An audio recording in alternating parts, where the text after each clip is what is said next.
Sometimes you bump into, the wild feminine, you know, attitudes and responses to things, like a kind of something that could be dark, or could appear dark. But for you, what does that mean, like the dark feminine or the wild feminine responses, to things? Well, I mean, when you really think about it, um, I think the feminine instinctively tests her mate. So when a woman is in a relationship, she tends to push at her man to see Mm-hmm. what he's made of. A woman, I think that's a woman's purpose in reality, to test your metal to see what you're made of. And some men can't necessarily take the amount of pressure that a woman would apply. Mm-hmm. So I feel like the dark side of that is a lot of times it's irrational. Like you don't know where this energy is coming from. She asks a random question. She starts creating an issue out of nothing. And, apparently it's nothing. But I think it comes from a place. It comes from her wanting to establish a baseline for where you stand as a man and your level of maturity and your ability to handle her. And once she can understand that fully, then she has a better gauge for the trajectory of the relationship. Yeah, I mean, I agree in some aspect of that. But I understand that sometimes women, which would push her energy, like you said, to test her man's metal, to see what he made of, to establish a level of how deep she could trust him and how deep she could love him. I can remember once being told, I think I said this before, that a, a woman, a female, actually told me her flipping out keeps the balance in the relationship. So it was always it could be rational, but it could be well calculated as well. Yeah, it keeps the balance. I think, well, we understand that, and you hear it all the time. Attention is the currency. And sometimes as men, we have the ability to just veer off into our own zones and do our own thing. And oftentimes I feel like women want to make sure that you're paying attention to them. They want to make sure that you're conscious of the issues that affect them and how they feel about certain situations. And they find creative ways to push it towards you, make you think about it. But the problem that I think that we as men sometimes face, even the most solid of us, 10 toes down, we try to sometimes fix the situations. I even try to escape the situations when you actually have to stay in the kitchen and match the temperature. And matching the temperature doesn't mean like, getting loud out, being irrational as well to match her in that kind of respect, but just match it with like, your love. But I think to some degree it's kind of difficult to look at things in a very linear way when it comes to a relationship.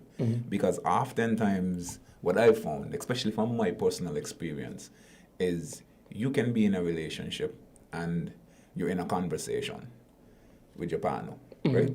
Your woman asks you a question or you ask her a question. It starts off very unassuming. It starts off very casual.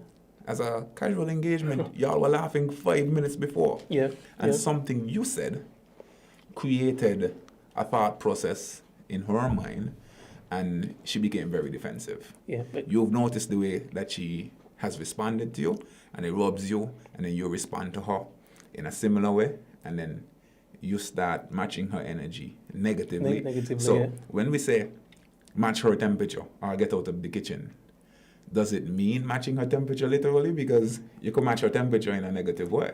Yeah, but that's the counterproductive way. You know what I mean? Because you walk into more trouble when you try to. I mean, when it's negative, right?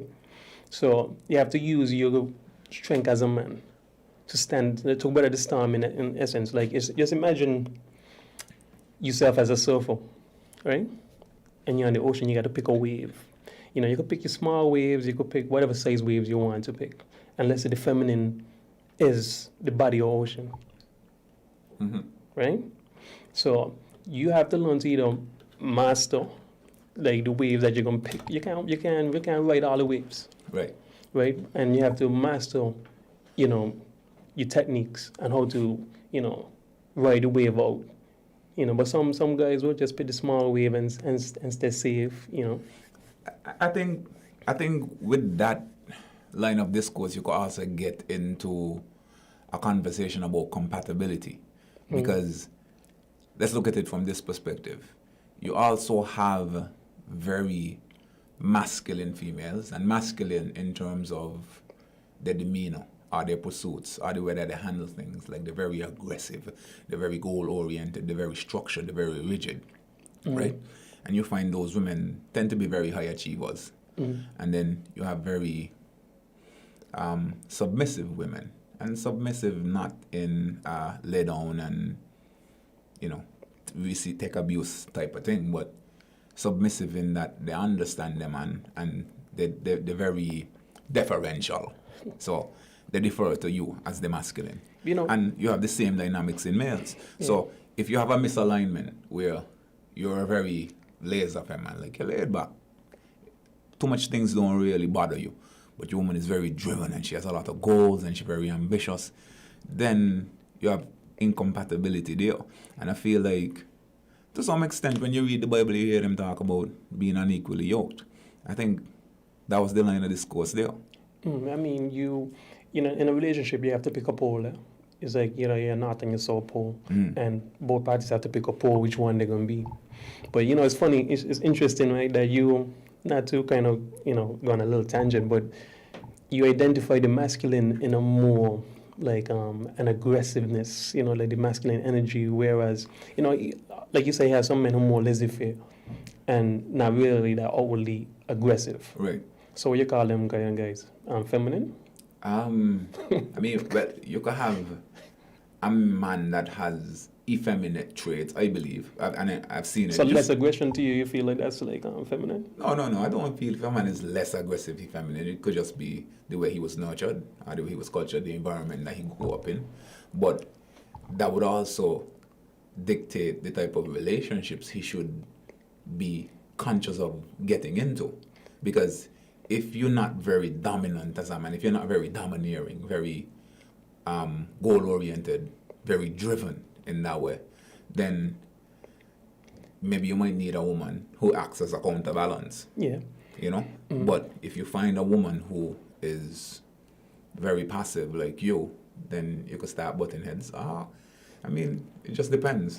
Yeah, I understand some of that, but what I found interesting is, when people describe the masculine as always like aggressive, and that leads into the toxic narrative, masculinity, because they're associated with all aggressiveness, right? Yeah. And in my mind, it's just like, some women out there totally oh yeah, man, aggression on another level, and spitfire, like you get into a relationship with a dragon fully. Yeah.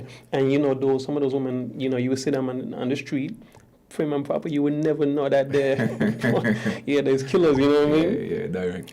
So it's kind of difficult sometimes to accept like the definition of those words, but do understand what you're saying though, in essence.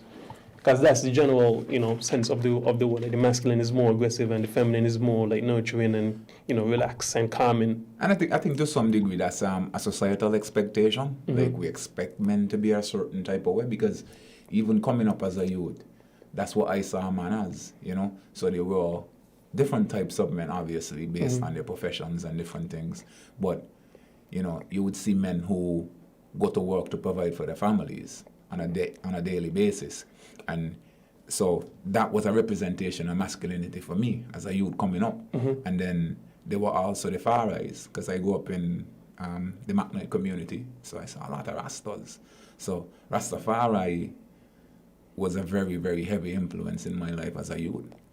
And I saw that. So the representations of masculinity was very rigid for me. Like, a man got to be physically fit and active and, willing to handle himself if needs be. To defend. So as it relates to even the softer side of masculinity, I don't necessarily understand that.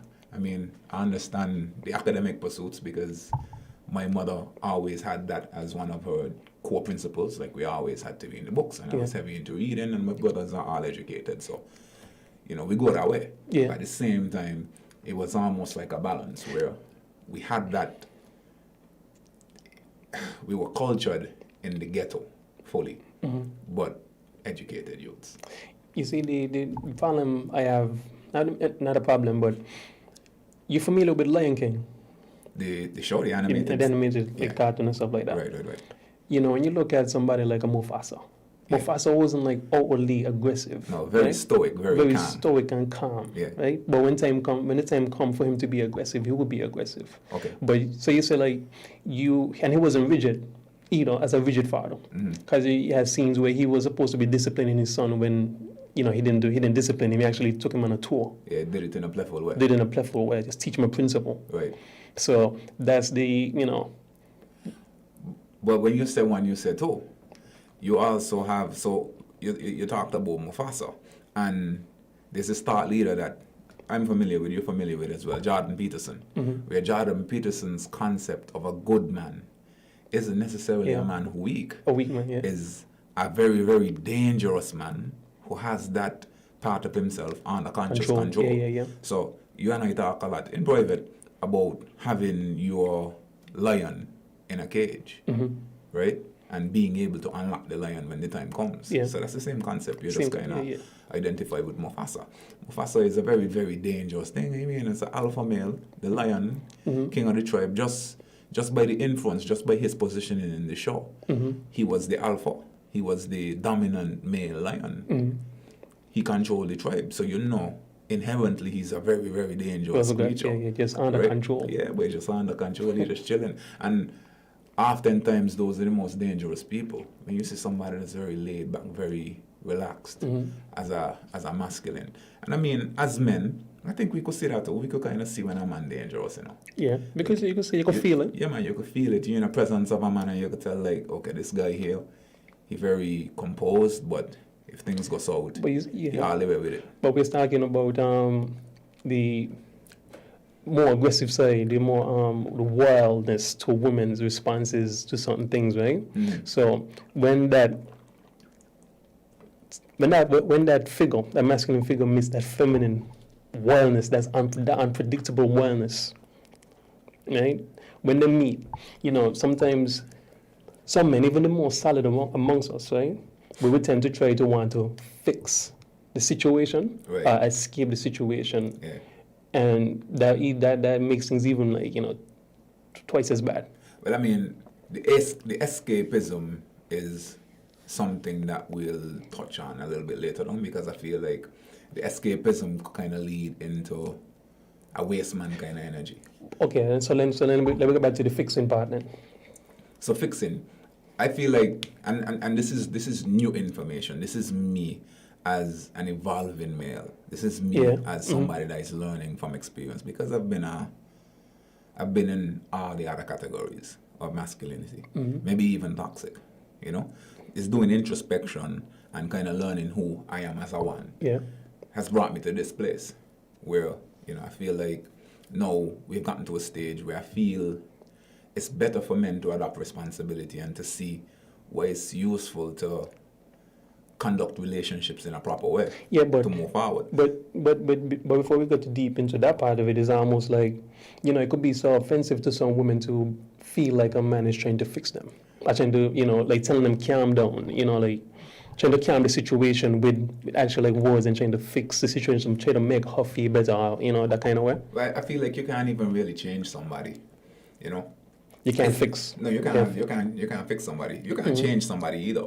Fixing and changing them is, in this context, is almost the same thing. But it's more of leading the animal to water, leading the horse to water, but you can't force it to drink, as the concept. So, yeah. So I feel like in a relationship, you need to find ways to navigate. And I'll give you an example. I had a conversation with a very elder man, almost like a mentor. And we had some conversations about relationships and different things. And I was expressing to him one of the difficulties I had in communication and in communicating certain things. And one of the things he told me is, it's important for you as a man to kind of lead from the front. So let's say, for instance, you at home and you like clothes folded, but your current girlfriend has a habit of leaving clothes in a basket for a day and a half Yeah. after they're washed, right? It's not useful for you to argue about the clothes being in the basket. That's counterproductive. Yeah. The objective is for her to see that, hey, ideally this is how he wants things done, but for you as the man, you have to kind of lead from the front. So it would be useful for you to go and just start to fold the clothes. Yeah. It'll take time, but over time, she will recognize, especially if she trusts you and she values the relationship. It'll take time, and she'll get to a place where she sees, okay, this is how it's supposed to be. We're not accustomed to having clothes piled up, and he is willing to fold the clothes himself. He's not forcing it on me. So it becomes a habit now. It becomes almost like a shared value. Okay, so let me ask you a question now, as we're tapping into the dark energy, right? So, what happens when you do that? Yeah. You leave on the front, Yeah. but then, depending on the type of woman that you run into, she might say something like, "What you think you're better than anybody? You think you're Mr. Perfect?" That will follow with that, and that's the kind of wellness we're talking about, the kind of unpredictable things, because you might make mention of it one time, like let's say you come home from work, and let's say she's home before you, Right. she come from work and she see the same stuff there, and you reach home and the stuff is there to do, and she's just like hanging around and stuff like that, and you just mention it casually, like, babes,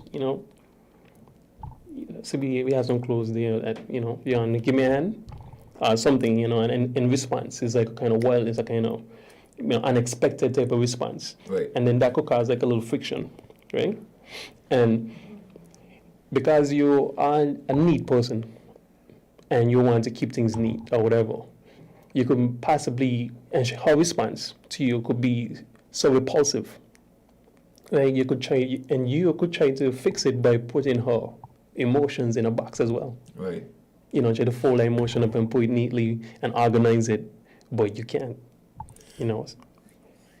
Personally, I'm far from perfect. So You know that, but yeah, she don't know that. yeah. So you might get as the feminine, she might get an imperfect response from me. Yeah. So I won't even pretend. But I mean, in the same vein, I feel like the objective as a man is for you to try to create the ideal situation that you want to exist within, Yeah. right? So you want to live in a clean house and you see the house isn't the way that you probably would like. You try to do your part as far as possible, Yeah. without surrender. So if you're familiar with Desiderata, they say, as far as possible, without surrender, be on good terms with all people. I think that applies for even relationships.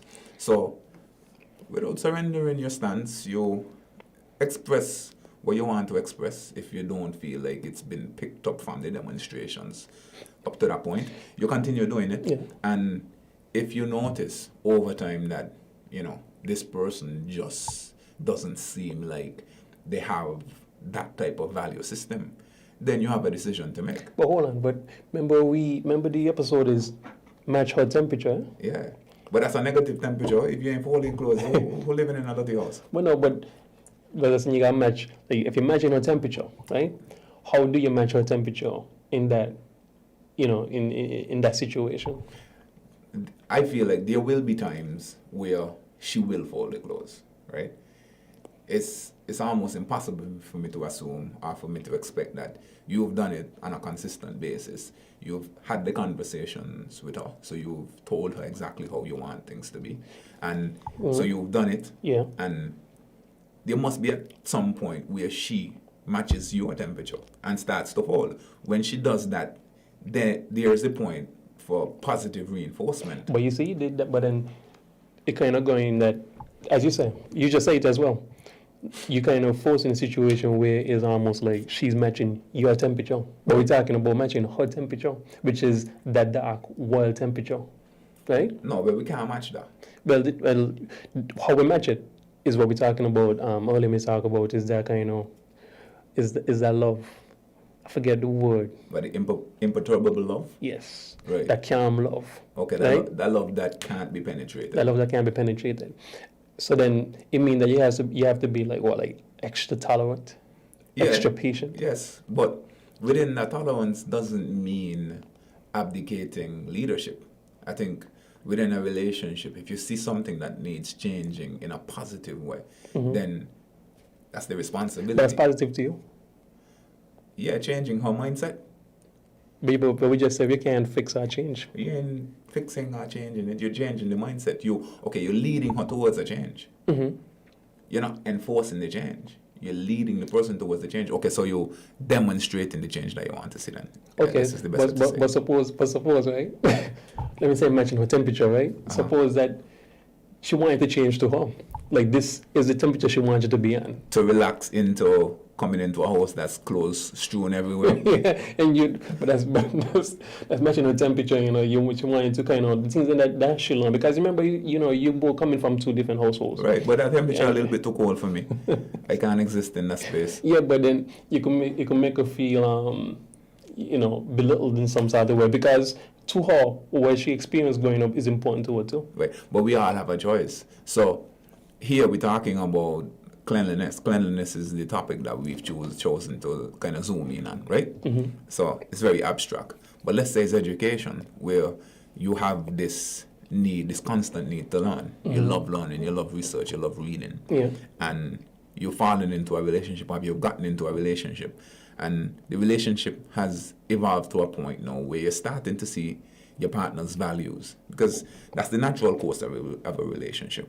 So you get to the place now where you're seeing the values, you're seeing what's important to them. Yeah. And you notice education and research isn't important to them. And it isn't important to them in a way where they reject it, because that's what you're saying to me.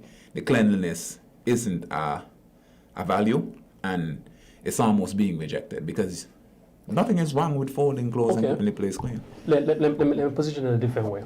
Let's say it's not a rejection.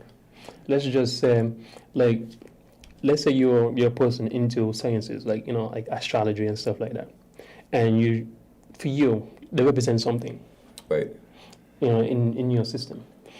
But for her, they don't. It's abstract. It's too abstract. She's not really interested. She will listen to you to a point, right? So it's not really a rejection of the things that you kind of trying to impart based on what you think is right. Right. But she receives it in such a way that she feels like you're forcing it on her. And then she responds to you. Okay. For me, I think that concept, you abstract it out a little bit too far for me. Here's why. Here's why. Astrology, if I have a desire, an interest, if I'm inclined to kind of pursue that, astrology, I can't necessarily deem that important for her. But what we're talking about now is education and cleanliness are common social values, and those are life skills that I think everybody would be better off if they adopt them. So what we're talking about is her not having prioritized one of the other. But I think we're having a little bit of by pushing the questions or making them is almost as if like startups, as if I position it as though like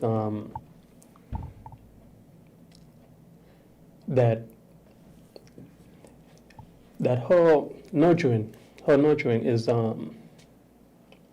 almost say is inadequate to yours, right? And that's where the problem is for me when it comes to the scenarios of that, and that's what we're talking about, matching her temperature, not matching our temperature. Because let's say that her temperature is like she gets upset about something, and it has some valid points to it. She has some valid points in where she upset, but you can't register. It's kind of repulsive to you that like, boy, I wish she would just calm down. Right. Right. Right. I wish why she gotta be so difficult, why she gotta be so complicated. Well, I think the major takeaway from at least my thought process is within a relationship, you're going to have ups and downs, and it's going to be a constant process of giving and taking. Yeah, and you just got to decide which L you're going to kind of accede to. Like, okay, my girlfriend likes to go to sleep at 11, and I really an early bird, and I've been talking to her about it because I see the value in it, but she doesn't, I can just go sleep, leave her, and let her do she thing. You know? And it's just a process of identifying where you're willing to take a L and where you're not. If something now rubs up against your values in a very, very rough way, so it's like it's tough for you to swallow that pill, then you have a decision to make. So that's where we get to the stage of exit. Exit. Yeah, you're not gonna escape it. Yeah, exit. So you think that? So you would say that if you feel as though if you know if a woman can't receive your love, right, and your love can't penetrate her being, Right. you know, and it's like always some form of resistance, Right. And not only you pointing it out, but people around are pointing it out. Like, yo, well, you always have this issue with him, and I listen to the things he's saying. I see the way that he moves, and there is really no issue there. You know, the things them that you would see as you're creating a problem out of is minor compared to what everybody else experiencing out there. So then you're saying that at that point, you should make an exit, or you exit. Yeah, I mean, everything has a natural flow. There's a natural rhythm in a relationship. Yeah. And you'll be able to feel it. You'll be able to feel that, hey, we've gotten to a point where, you know, the communication is breaking down. You know, we've seen the deterioration of the relationship up to the point where you almost feel like you resent me, and I kind of resenting you too. Let's not do this dance anymore. Thanks for your time. Yeah, but you know, funny, you know, man, like, resentment could really like break down a relationship. Like really, really, that's like unreal. That's like the deepest of that, because it's always like, it always feels like there's no ending to the resentment if you don't catch it early. Yeah. Because sometimes we play with the resentment and we don't even know. And you know, a lot of us is not into like clinical stuff. You know, mental health isn't just a new concept now that is coming out. It's fairly new. I don't think it's new. I think it's just getting the validation that it always deserves. But that's what I mean. Yeah. When I say it's new, that's exactly what I mean. It's new. It's new. A lot of people who never even really put that together, like mental health. Yeah. Well, new represents novel. It's not novel. It's a very ancient topic, but it's just now being validated because people used to, you know, there was a certain amount of stigma attached to mental health. Yeah. So I think that stigma is kind of lifting. But yeah, to your point, everybody on the Instagram, thank you so much. The listening audience, thank you for tapping in. Thank you for tapping in. Yeah. We can't go much further without acknowledging everybody. Yeah. So we're talking about stepping away from that situation. Right? Yeah, I mean, I think the end of a relationship is always rough. Nobody likes it. Yeah.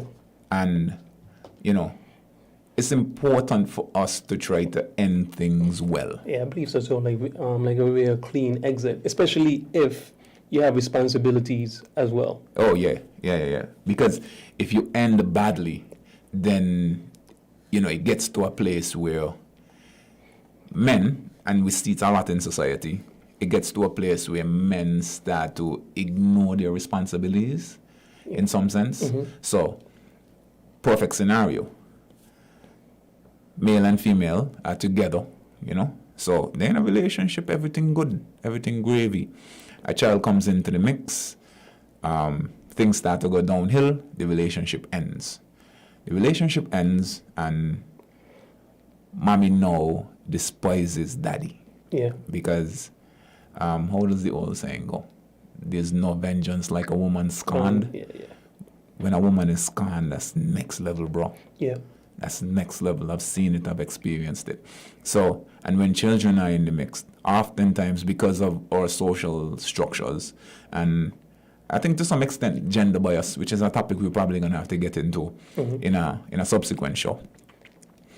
And that's because those biases because what they believe masculine energy is to be as well. Right. Yeah, so because of social conditioning and how things set up, the woman oftentimes has the child, and sometimes the man is committed. Oftentimes we got a lot of waste man energy, which we're gonna tap on into a minute. But sometimes the man is committed. The man actually wants to have a relationship with his child, and he's made several attempts, but mothers, and we see it often within our society, mothers weaponize children. Always. So they realize that, you know, this man loves his daughter, or this man loves his son, often. Let me prevent him from saying, oh, I don't want it to happen to my child. I don't want to see my child. Or may want my child want the next girl. Yeah, You know, that whole. we have some men too who actually seem like they kind of like when women do that, to have an excuse not to even go and check for the children. Oh yeah, that leads into the escapism, you know. And I feel like as men, we shouldn't avoid responsibility. Yeah, we shouldn't. We shouldn't avoid responsibility because, you know, we need to create a vision for our lives. And if you have a vision for your life, then that will create responsibility. And children, I mean, what's a better vision for life than a child? Mm-hmm. Because you have a young life that you need to mold. And some men step away from that responsibility, and that's a very, very terrible thing, fam. I see it in our society, and it leads to recurring cycles of poverty, recurring cycles of violence, recurring cycles of ignorance, Yeah. you know?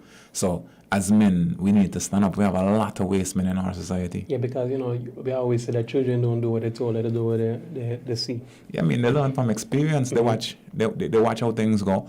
How many children growing up with the lived experience of never having a father? Or you knowing who your father is, but you're passing him on the street like he's an acquaintance, like, hey. And you often hear stories of a man never being there for his children. The mother does the work that's necessary to get these children to a better place in life.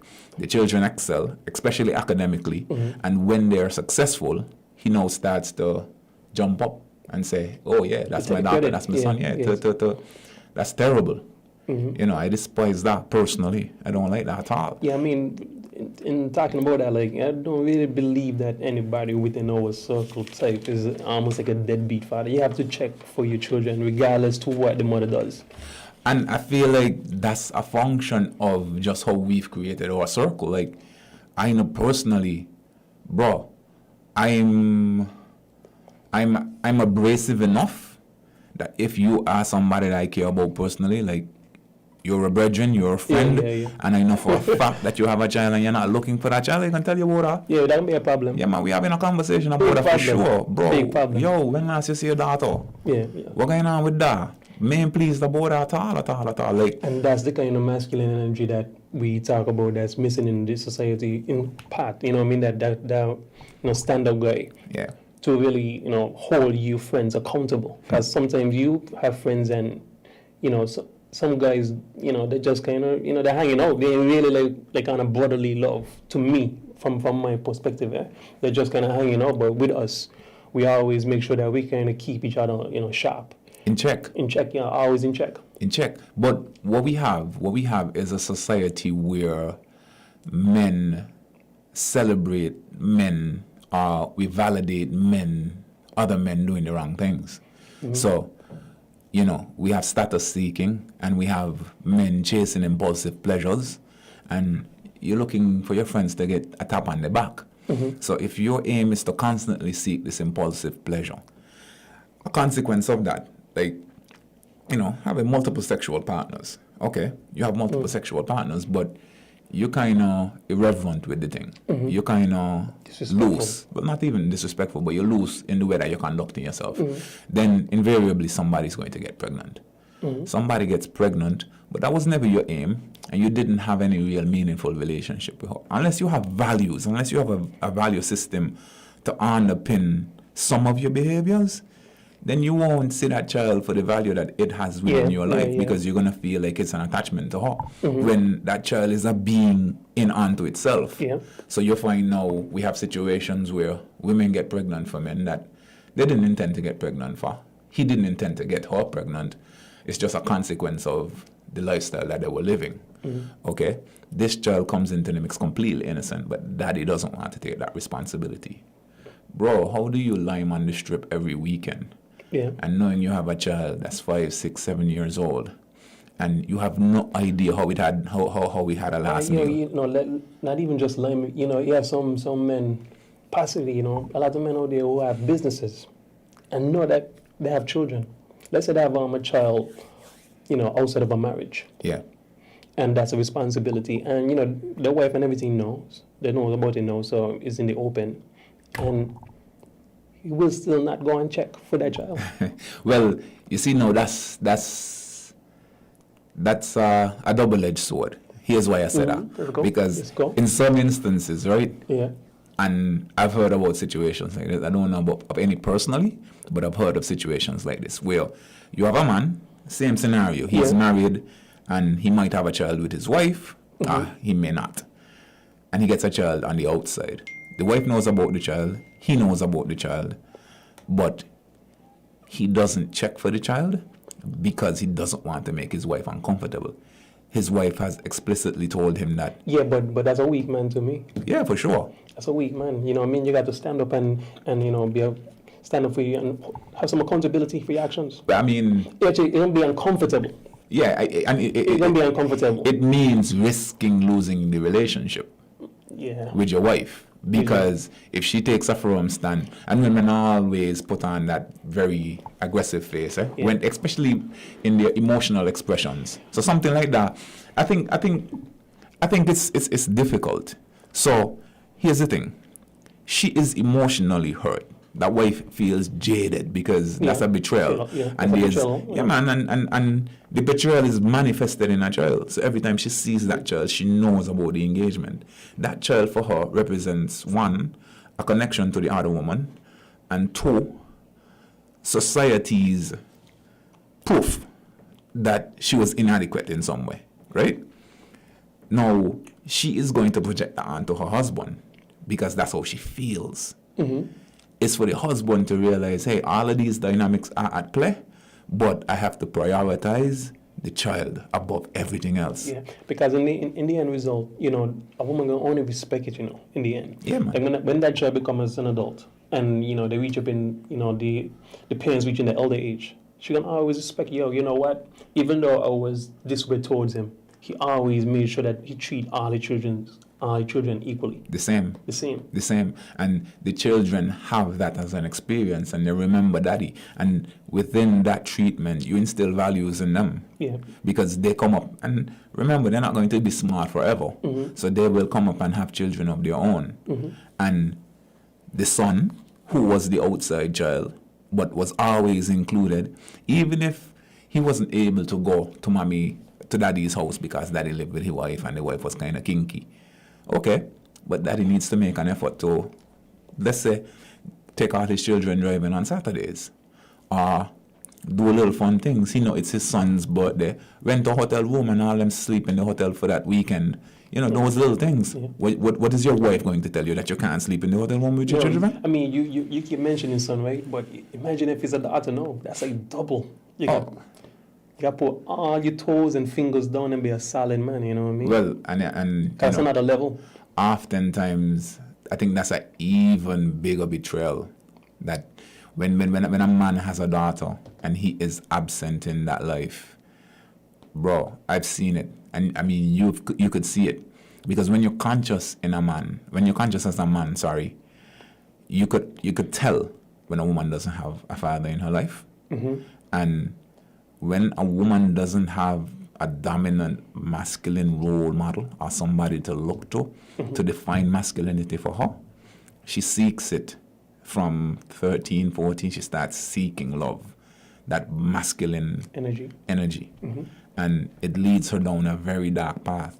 And we see it all the time. And then we live in a very judgmental society where feminine sexual freedom isn't something that we necessarily embrace. But then we don't easily forgive. No, so that young girl who was basically innocent and basically was chasing that need for a father. I was just looking for love in all the wrong places. Made a lot of mistakes. And then she gets to an age now where she's ready to settle down, but nobody wants to settle because we live in a small society and everybody knows the story. I think they know the story. And she's very talked about. She has a reputation. So, I mean, standing up as a man and taking your responsibilities serious it's a big deal. It's a big, big deal. What do you think men should do to try to live in the right way? What are some things that a man can do to structure his life? Man, I mean, I am very simple, and my thing is just to always, have some accountability. Like, know what you're doing, know what you're getting yourself into, be upfront, be a stand-up guy. right? If you're gonna say you're gonna do, if you saying you're gonna do something, do it. Right. You know, that goes a long way for people, right? As simple as even just answering your phone. If you're late with something, but you promise somebody you're gonna do something, you know. So your reputation, you gotta build on your reputation as a man, Right. right? Yeah, you always have to Pay attention to your character. pay attention to your character, Yeah. and you know, don't try to deviate from that. Okay. That's just me. Yeah. I mean, I feel like first and foremost, what a man should do once you become a man is pay attention to your job or your career. You need something to ground you. You need something to make you useful. Yeah. And useful to your family and useful to society at large. If a man doesn't have utility, then that is energy that could be easily directed towards negativity. And we see that a lot in our society, where young guys, they ain't got nothing to do there on the sidewalk for 8, 9, 10 hours. Bro, sometimes I wish I had them hours. Like I just see these guys, I be driving and see these guys on the side of the street, right? Yeah. And I go, work, do what I have to do, passing, and they're on the same street corner. Like they had moved, and I'm like, bro, what if I had that 9 hours by? If I could have just squeezed that 9 hours into my day, you know how much I could achieve? I wish I had the 9 hours that these guys waste on a daily basis. So I feel like you need to establish that from early. A career, a job, something to keep you occupied, something to keep you useful. Yeah, but you see, if you go back into, even in becoming a man, I think that we kind of lose, based on how, you know, the society has kind of evolved, we lose the initiation process of, you know, of young men kind of becoming into men. You know what I mean? Like before, you used to have like trades and stuff like that. Apprenticeships and stuff like that. So those are like simple things, and it's just using your hands as a man. Right? But it's still like using your brain, because it takes a lot of creativity. Yeah, man, technical skills, right? But, you know, those kind of things are missing today from our society. Well, I mean, so that's one of the big things too. Education, our skills training, because we don't want our doctors, lawyers, you know, those engineers. Yeah. We need people who know how to work with their hands as well. What's funny about that? I remember when they had a hurricane, I think it was in the Bahamas, that they had get hit really bad. And who was saving the people were the fishermen. Yeah. And people were saying, by no degree was saving anybody that there. Right. You know what I mean? So only the fishermen, the tradesmen, them is who was doing the things and saving. Not even the government, nobody was reacting. Fishermen just jump on boards and the boats and just went to save people. I mean, that's a quote tenant to Rastafari, you know. Rastafari says, you know, if you strip everybody of their titles, it's only the man that could produce food gonna stand as king. You know, because everybody needs food to eat. So is the man that produces, and if you could work with your hands, then you have a strength. I have my elder uncle, Zook, and he always said to me, you know, when he was a youth, his grandmother used to tell him, look to the land, focus on the mountains, you know, get into the land, get into farming, get into animal husbandry and these things, because that is where the money is going to always lie. Yeah. So, you know, I think that's important. Another thing that I feel like men should focus on is having an intimate relationship, or having intimate relationships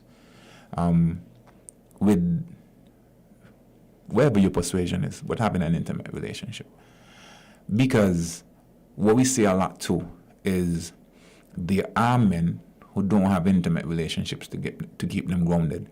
And oftentimes men are driven by impulsive desires, and they exist for the most part in a lustful environment. But I mean, some of those men who you refer to as men, you would call them men, or you will see that as boyish, you know, energy, because, you know, as young men, like boys, you know, teens, like late teens, early 20s and stuff like that, sometimes we find ourselves, you know, exploring. Well, no, that's not even what I'm talking about. I think I was talking about having an intimate relationship as an antidote to, how would I like to term it? I would say predatory male behavior. So you have men that are 50, 45. Them are not men. For the purpose of this discussion, we can just say men. right? Okay. But the psychology might be a little bit different. They're off. Yeah, the psychology is definitely biased. Yeah, they're off. But for the purpose of this discussion, we can say, man, you know, and they do a lot of wrong things. You see them focusing on people's young daughters and doing some, bro. I'm very inclined to jungle justice, so I don't even want to talk about it. But yeah, we see them doing things that I can't salute at all. So I think if you have an intimate relationship with a woman, and a woman could kind of keep you in check and keep you grounded. Dependent. Yeah. It keeps your mind a little bit clearer. Because, you know, as a man, sometimes when you have a certain amount of distance from the feminine, right? And the distance becomes overbearing, your thoughts begin to slip. You start to think things, you would make decisions that you wouldn't necessarily make. When you get into that proximity and that close contact with the feminine again, it realigns you, and you're not as easily, swayed to make those kind of loose decisions. But it goes back to what we were talking about initially too, because you got some men, like at those ages, they might bump into that same energy that they don't even know how to respond to it, as men. So they respond to it as boys. Which energy? Which is the feminine, the dark feminine, aggressive energy. Right. So sometimes they don't even get alignment, some of these men. Because some of these men as well, they might be looking for, quote unquote, that mother figure as well. Because some men also struggle with that. Yeah. Right? They want a woman to take care of them. They're looking for somebody that's completely docile but at the same time. Yeah. But that woman might be looking for a father at the same time. Yeah, she needs an alpha. And what's that quote you tell me once about being off schedule? But it was related to child rearing, where mommy isn't on time with daddy isn't on time with mommy, so the child goes up off schedule. So let's say those two adults now meet together, and those two are off schedule. Yeah, all the way. And that's why sometimes you don't get the alignment. Right, and I think so. One of the last things that I feel is important for men to have is a proper alignment with family and positive friends, positive definitely. Influences. Family. Yeah, because I think if you have family will keep you structured, it will keep you grounded. And then as it relates to the friends aspect, you need to surround yourself with solid people. So let me ask you a question now, how do you define family? Family for me personally, persons, and you don't even have to be related by blood. I think family for me is more of a connection because I have people who I have incredibly close relationships with that I see as brothers and sisters, right? Shout out Julie Charles. Julie Charles is my sister. Julie Charles been there A1 from day one, bro. That's my sister. And we don't have a blood connection, but that is my sister. I will go to the ground for her. So, it's the same type of way. So I feel like when you have those types of people in your life who are confident, they have a direction, so they could act as a North Star up to a point, and they could give you some guidance in areas where you're failing, and also keep you accountable. We keep mentioning accountability. Keep you accountable. So if they see you as a man not taking care of your child, that person is going to say, hey, that's not cool. Yeah. What are you doing? What are you doing? Tap in. Yeah, check yourself. Go look for your daughter. Go look for your son. We don't play that around here. Yeah, but we need we really need men to support men in that respect too. Right? Really put men in check. Yeah, man, and put men under pressure. Put men under pressure. Yeah, man. Because the feminine is going to argue and grumble, and probably for the most part, the only recourse is for them to go across by the courthouse, and then they're calling your name loud. I hate to see situations where you have some teenage youngsters never met their fathers, and the father excuses the mother, oh, come on, okay, I can understand maybe from age 1 to to a certain point, but after that young person becomes a teenager. You go direct to the kid now. Well, I have a different view, and we're just about wrapping up, but let me just squeeze in this. I have a different view because I feel like the objective is really to try to establish the relationship from young, as difficult as it may be. Yeah. So I can't even understand from infancy, toddler, up to any point. I feel like consistency is the only way for you to establish that relationship. Because if you allow the mother to shape the dynamic, let's say the mother is toxic for all intents and purposes. She's toxic, and you allow her to shape the dynamic from the time the child is born up until the child is 13, and then you start trying to come around. That child already has a mindset. They already have a perception of who daddy is based on what mommy has said. So the objective is whatever little you can do. If it's just dropping off a pair of shoes, stopping on the street and buying a piece of watermelon and carrying it for the child, let the child see that mommy is rejecting all of daddy's good measures. Right? And you might not be able to spend time, but the child gonna always remember, hey, daddy used to always come around. And then keep the feminine under pressure. Yes. He used to always bring school clothes. He used to always come and give me a little $20 or something like that. So you know, okay, mommy is toxic and you can't speak to her. Anything you say, she tries to weaponize it. That's cool, bro. I get it. I understand. But you can't let that make you make a conscious decision not to look for your child. That there's no scenario where I could say that that's acceptable. But no, well, you know, there's some scenarios where it could be really extreme. You know, there could be some really extreme levels with some mothers. Cause you know, some mothers will push things to another level. Yeah, I mean, they could create stories and they could say. But what I'm saying is, okay, if you know you have that type of flawed individual where they're bordering on psychosis, then you probably won't want to take the child and go anywhere with the child because don't take the chance. But what I'm saying is drop off a little plastic bag with some underwear or some new socks or some vests.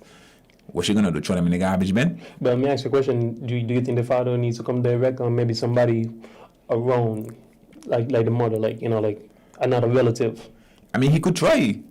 I feel like you try to explore all options. Yeah, all options. And if it doesn't work out, if you see like, hey, this thing is a dead note, this woman just holding on whatever it is, and there seems to be something that is motivating her behavior consistently, and for years and years and years, and there's no breaking through, like she's not settling down, she refuses to be amicable, then, you know, you have no real recourse as a man. If you've tried court, if you tried going to see lawyers, if you tried everything that you could try and nothing seems to be working, all I'm saying is don't try your hands in the air at the end of the day. Yeah. At least try to stay in contact some type of way. So if it's an auntie that you have sort of a relationship with, that you could drop off even something for the child and say, hey, I want to give this to my daughter for me. You do that consistently over time. And then when the child comes to create its own consciousness, and it wants to know, because there will be a point where the child wants to know, like, hey, what's happening with daddy? You know, daddy used to stand all these things for me, but wherever it is. And parents don't have control indefinitely. So, like you're saying, they have control up until a point, and then that control begins to wane. And at least that's your point where now the child has the knowledge and the history that daddy has always been trying. Okay, then. So, you know, we are like about another 5 minutes, right? And before we wrap up, let me just ask you a question now. So, what would be your advice to end the show with to men in how to handle that? Back to the topic, matching her temperature. I get out of the kitchen. What would be your advice to young men, older men? What would be advice about them in terms of how to deal with that unpredictable feminine energy, that dark spirit? I'm not one to give advice because I don't have all the answers.